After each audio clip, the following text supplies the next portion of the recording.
Hey guys, what is up? It is time for a January wrap up.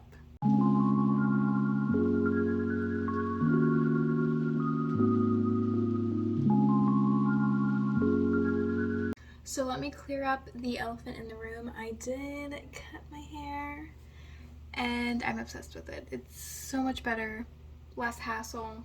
That is what I was going for. I also look older, which is also what I was going for because I didn't want to look like a child anymore.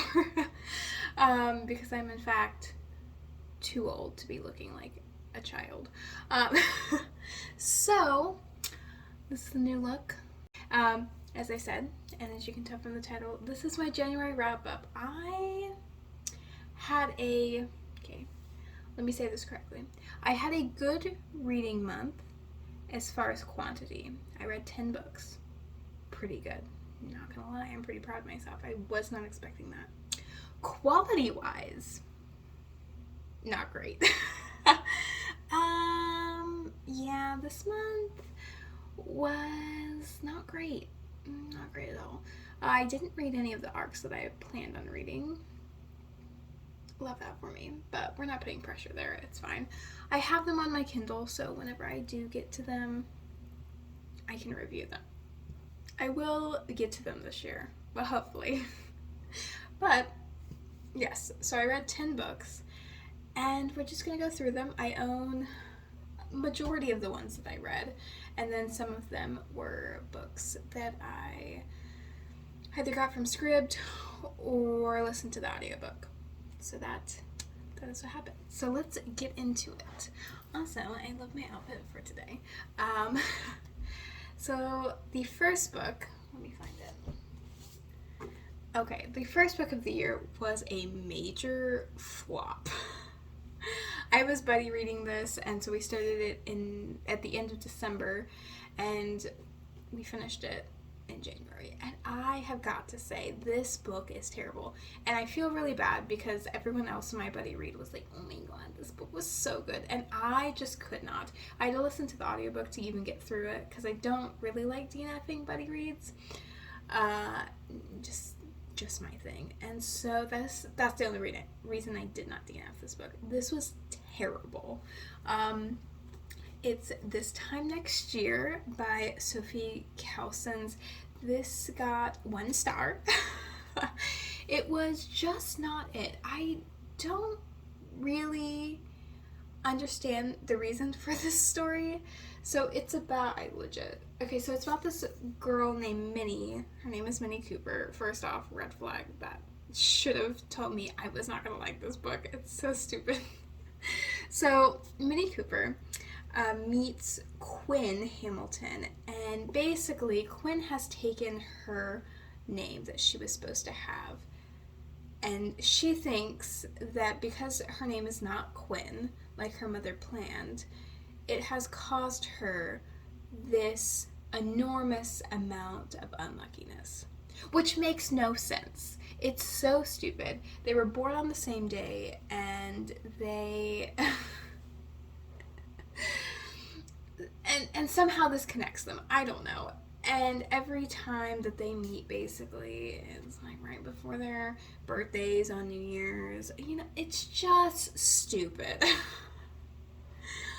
I really love stories that take place over a span of time, but this was just bad, and I didn't get it. It kept going back and forth, and it was very non-linear to the point where I had no clue what was going on. I love a non-linear book, but this just there was no separation between time, basically. It just felt like we were in the same time, if that makes any sense. I don't know. There's nothing else to say about this book. It's just not good. It's got the stupidest premise, and if I would have known that, then I wouldn't have read this. But I am really in the minority here because everyone else in my buddy read gave this like 4 stars, and I was like, y'all, I have to give this 1 star. I can't. I just didn't understand how they felt about this book. But I also think it's because I could not connect to the characters at all because I found them all unbelievably stupid. The next book I read kind of turned things around. It was an audiobook, and it was Hood Feminism by Mika Kindle. Mickey Kindle. It's Mickey Kindle. And I really enjoyed this. I listened to the audiobook because nonfiction, I find that I enjoy better whenever I listen to the audiobook, and I believe that she was the one who read the audiobook. I'm not sure, but I'm pretty sure. And it was really good. It was basically about feminism and the ways in which it's very different, and how white feminism kind of is the plaster child, basically, for feminism, when in actuality feminism needs to be very intersectional. So I found this a very interesting and very needed book in the world, because a lot of our media is white feminism. So this kind of took that and was like, hey, this is what is classified as white feminism, and this is what classifies as intersectional, and these are the things in how we can change them. It was very informational, very much, it really gets into your head and explains scenarios by using actual scenarios, which is very nice. I like those types of books because then I can place it and, then I can fully digest what is being said to me instead of just being handed information. Doing an anecdotal situation is definitely the best way for me to understand things and ideas. So I really enjoyed this book, and I think it's a book that everyone should read. I gave it 4 stars. It wasn't quite a 5-star for me, but it's definitely a book that I will reference in the future. Okay, so then we decided, okay, I don't even know why I say we, because I decided that I was going to read some popular TikTok books that I received at Christmas, and I was so excited. I was like, this is going to make my year, the start of the year, amazing. Ooh, boy, was I wrong. So the first one that I read was The Appeal by Janice Hallett. I gave this 3 stars. I almost gave it 2 stars, but then I was like, let me give it 3 stars because I didn't like the last 150 pages.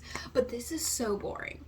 It is absolutely boring. It's repetitive. Nothing happens until the end. The characters are annoying as hell, and I just don't understand the hype. The premise is fantastic. We are put into the setting is this theater group is emailing back and forth about the show and stuff, and then there is the main person who owns the theater. He has a family member that gets cancer, and so then we get on this long journey of how to help and how to fund a bunch of money to help this person get rid of cancer. Well, it all seems a bit off, let me tell you, from the very beginning. I'm like, this is weird. I just don't really understand it. And it's just one thing after another that doesn't make any sense. I just don't get it.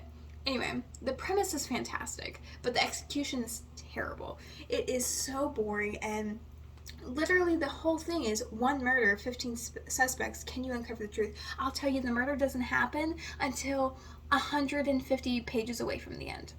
And then we're with these, the 2 lawyers, or soon-to-be lawyers, trying to figure out what happened and who's at fault. And it's just, that part is the only interesting part. And then everything else just doesn't make any sense. There's some racist parts, I think. The problem is that no one is described very well in this, so I don't know, but there was some remarks that were made that kind of gave me the vibe that there was some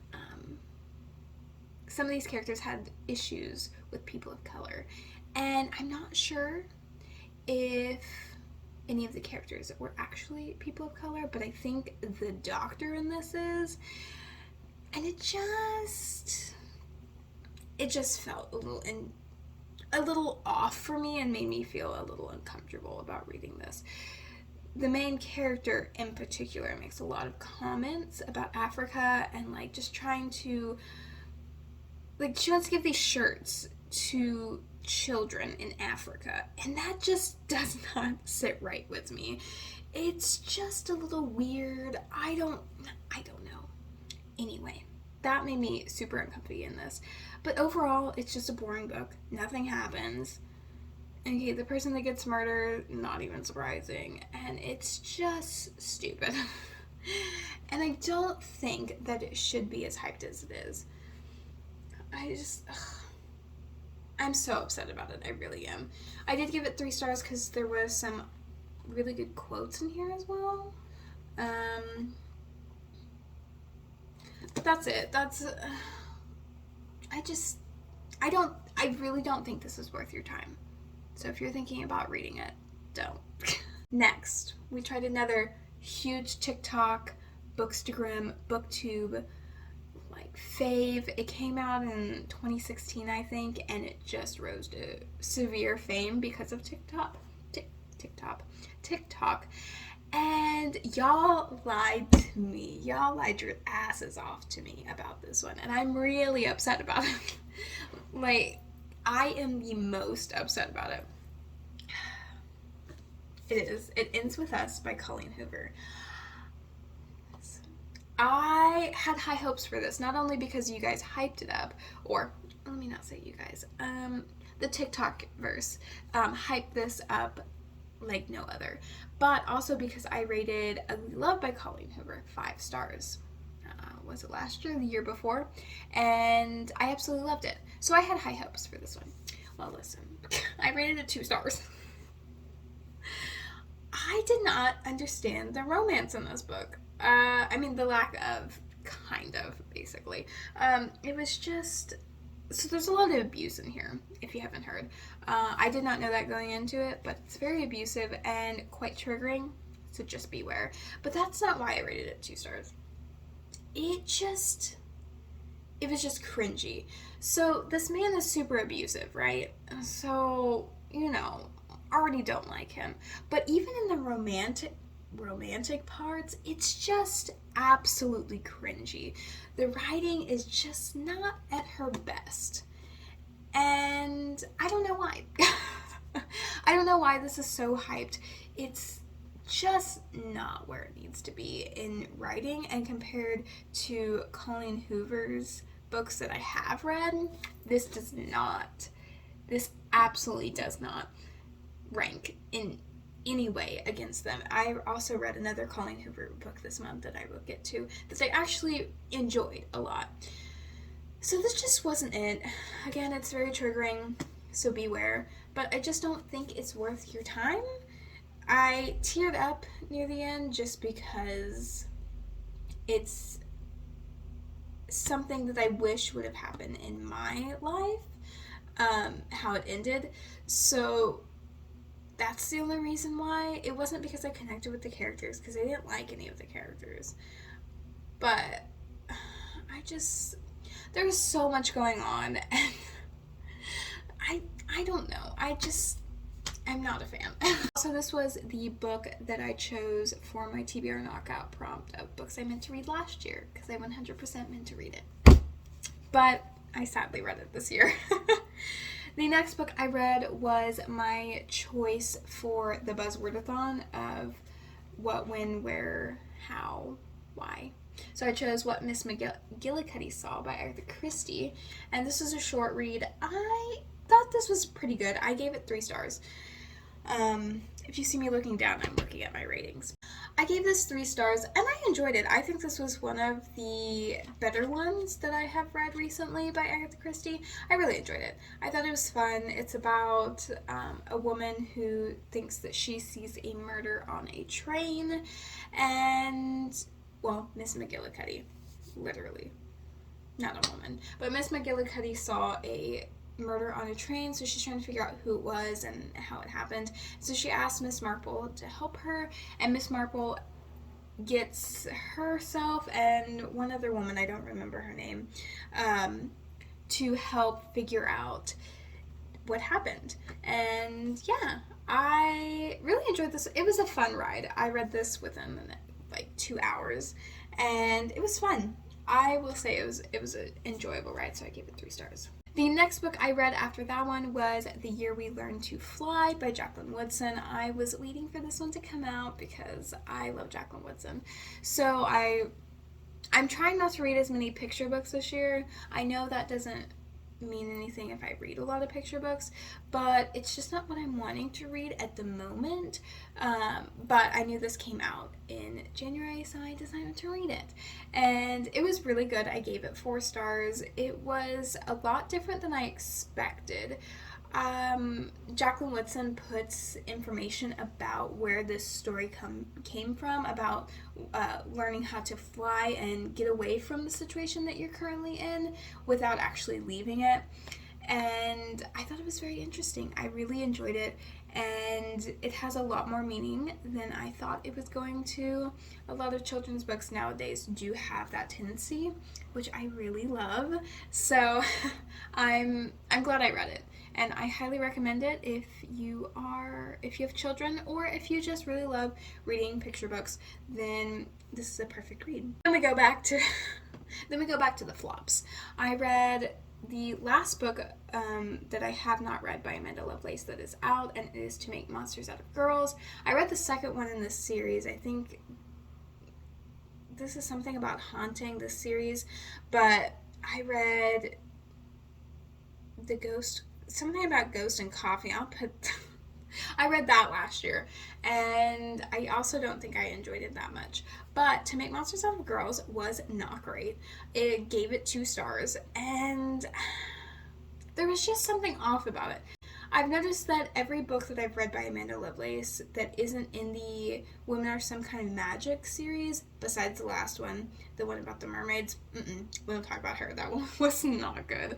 But the first 2 in the series are fantastic. The princess saves herself in this one, and the witch doesn't burn in this one. They're fantastic and just well written. But everything else I've read by her, I just have not been very impressed. And this falls into the same category. I just did not feel that many emotions toward it. And I don't understand why. So I don't know if it's because I'm moving out of that phase of modern poetry, but I don't think so. I really don't, because there's another book on here that I gave 5 stars that was some sort of modern poetry. So I'm not sure. I don't know the situation. I just didn't like this one, and I gave it 2 stars. The next book I read was a buddy read, and it was Verity by Colleen Hoover. This I gave 4 stars. There's something about this book that I'm still confused about. It's so well done. The romance in here, even though scandalous, I love it. And I also just love the premise of the story. So this book is about Lowen. She is offered a job to write as a ghostwriter for kind of a co-author situation for Verity. Verity is not in the best health, so she is unable to finish her series, and so Lowen comes in and kind of intrudes upon Verity's life without intentionally doing it. And so she's trying to write the rest of the series, so she's having to get into Verity's head on how she wrote these. Well, then she finds a manuscript that's a little questionable, and she also falls in love with her husband. So it's just a lot. It's a lot to take in. There's a lot of shock-worthy moments, and you really never figure out what is actually going on. It's kind of one of those books that leaves you with an open-ended question on whether what you read was real or not, and which parts were real or not. So expect to come out of this book wondering what you just read. And I think that's the consensus of everyone who has read this book. It's a fantastic book, but you will be confused even after you have closed the book. Like, it's just gonna happen. I had a lot of theories. The woman that I read this, or Buddy read this with from Bookstagram, she also thought the same thing. We had a lot of theories, and our theories seemed ironclad at the moment that we said them, and then they just seemed stupid as we kept continuing on in the book. So what I'm saying is, be ready for whatever this book will give you, because it's not a clear cut book, and it's fantastic. I highly recommend this Colleen Hoover book. Definitely over It Ends With Us. I also think this one's pretty hyped, but this one deserves the hype. The next book I read was The Friend Zone by Abby Jimenez. This was my book for the first book in the series, which in theory is correct because this is a first book in the series, but I did last year read Life's Too Short by Abby Jimenez, not realizing it was part of a series, so I already read that one. So technically I'm not starting a new series, but this is the first book in a series, so it counts. So I only have one more book in the series to read, so I'm really excited. But I really enjoyed this one. Not as much as Life's Too Short. Life's Too Short just it just stole my heart. It's so good. But this one is pretty fantastic. It's a pretty simple plot. The whole plot of this book is that Kristen is pretty infertile. She has a lot of issues with her ovaries and with her uterus, so she's pretty infertile. And so she kind of keeps everyone at a friend zone basis, unless they don't want children. So the guy she's currently dating doesn't want children, so she's okay with it. She's okay with being with him. But then she meets Josh, and obviously she's gonna fall in love with him. He's a fireman. But he falls in love with her too, obviously. But Kristen has to keep him at bay and just keep him at a friend zone basis. First off, because she's dating a person, and second, because he wants a lot of children and she can't give that to him. So that's the whole story. There's a lot of different things that happen. It's pretty damn sad, I will tell you that. There was a lot of unexpected things that happened that was a lot to handle. It was a lot to handle. And it was very abrupt. I did rate this 4 stars just because it did start to feel a bit long. As for Life's Too Short, that one never felt long. It felt like it was perfectly paced, but this one just didn't quite make the mark. But I assume because it is the first one, Abby Jimenez slowly starts to get her pace, and I'm so excited. I'm very excited for the second book, the Happily Ever After playlist, which is about Sloane, which Sloane is Kristen's best friend in this book. And so I love how these are all connected. I'm excited to see how, oh my god, I don't remember the main character from Life's Too Short. I don't remember her name, but I assume she will be in the Happily Ever After playlist, which I'm very excited to see her again because I really enjoy her. So yes, I rated this 4 stars. I would recommend this. I recommend this series, even though I've only read 2 of them.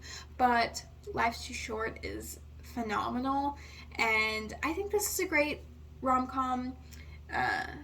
Definitely tragic, very tragic, to be honest. So I recommend this one. Then I had to get one final book in because I bought it. So I went to go get my hair done, and it is in a mall, so I decided to stop by the Barnes & Nobles there because I have not been to Barnes & Nobles in years. So I decided to pick up some books. Maybe I'll do a book haul for you guys soon. But while I was there, I decided to splurge a little, and I bought this beautiful, beautiful book. It is Ain't Burned All the Bright by Jason Reynolds. It's illustrated by Jason Griffin, but this is basically a long 3-sentence poetry book. and it's got this beautiful artistic look to it. It's so beautiful, and the writing, let me tell you, Jason Reynolds can never do any wrong. I love him. So this was my first 5-star read of the year. I expected nothing less. I saw this there, and I had been wanting to read it, and I was just going to read it through my library on Libby, but then I knew I was not going to get the full effect. She's a little shiny. But I knew I wasn't going to get the full effect, so I decided to pick it up because I also wanted her on my shelves, and did not disappoint whatsoever. I read this last night and I just got so emotionally involved in it. And I think it's because it's such a shared experience. This is about 2020 and basically how we all kind of suffocated in multiple different ways, whether it was mentally or actually physically. And it's just, if you could write our shared experience or write about 2020 in just 3 long sentences, this is it. This is exactly what needs to be written in history books. We all know this. Those aren't the best written books. They leave out a lot. But if we leave anything from 2020 in like 100 years or something, I think this would sum it up, and I think people would be able to understand it. It was a hard time for everyone, I think, and Jason Reynolds just perfectly puts it. Just like, it is beautiful, it is poetic, and the art to go along with it is just so symbolic that I don't think we'll ever have a book like this again. Like, Jason Reynolds knows how to write a masterpiece. Long Way Down, one of my favorite books from 2020, was just phenomenal for me. But this one wins it out. It has beat it. There's just something about this book that made me so emotional that I can't not love it. It's perfect, and I highly recommend it. I hope you enjoyed this video, and please let me know down in the comments if you've read any of these books, what your thoughts are, or if any of these books are on your TBR. Thank you so much for watching, and I hope to see you in the next one. Bye.